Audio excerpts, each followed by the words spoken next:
Om Namo Bhagavate Ramakrishnaya. Lessons for Life from Swami Jagadatmananji's inspiring book Learn to Live, Volume 2, Chapter 2, Love the Great Wonder.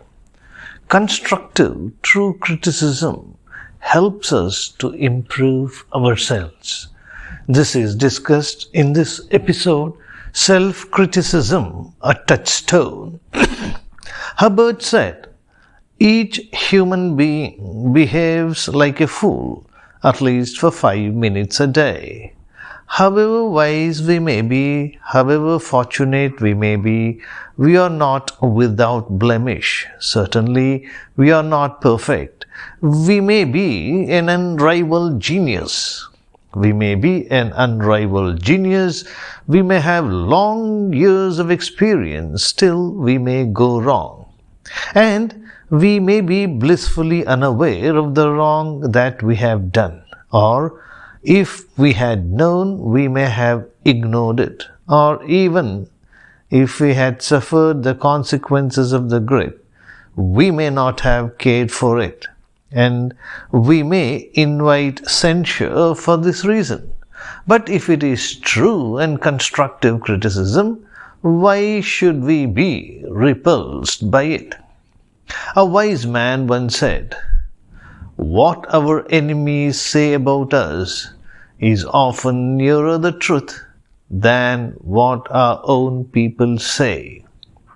As we can't see our own back, similarly, we do not realize our own shortcomings. Sometimes, even true constructive criticism appears to us as uncharitable, harsh, and false, and in the process, we deceive ourselves. Therefore, it is not wise to ignore criticism unless you are absolutely sure that it is baseless. There is a way to avoid almost all kinds of criticism. Be your own harshest critic. Remember that you cannot silence criticism by counter-criticism. Trust the critic as your own friend with love and confidence. If he comes to know that you look upon him with respect, his criticism loses its edge. Is it fair to expect only praise and appreciation? An author once said, "In 5 minutes they turn the pages of the book which took 10 years of diligent work to write, and they just say, 'Your book is good.'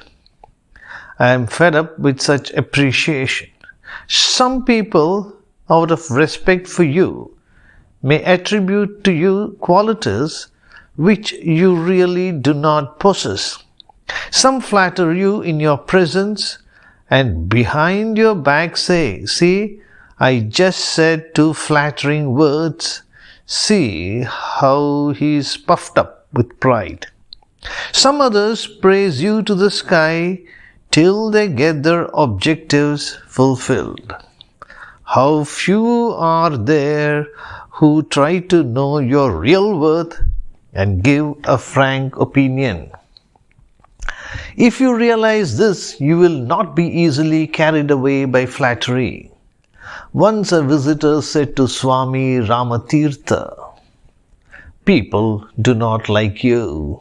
Swami Ramatirtha replied, "When they like an apple, they swallow it. When they like a plum, they also do the same.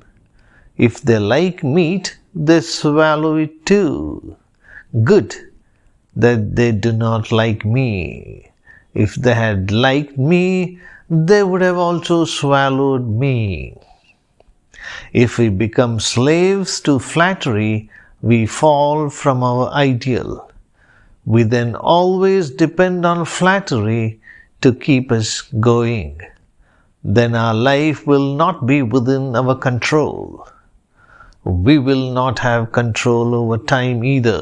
Emerson said, "Don't ask what the world may say, what the people might say. Do your duty.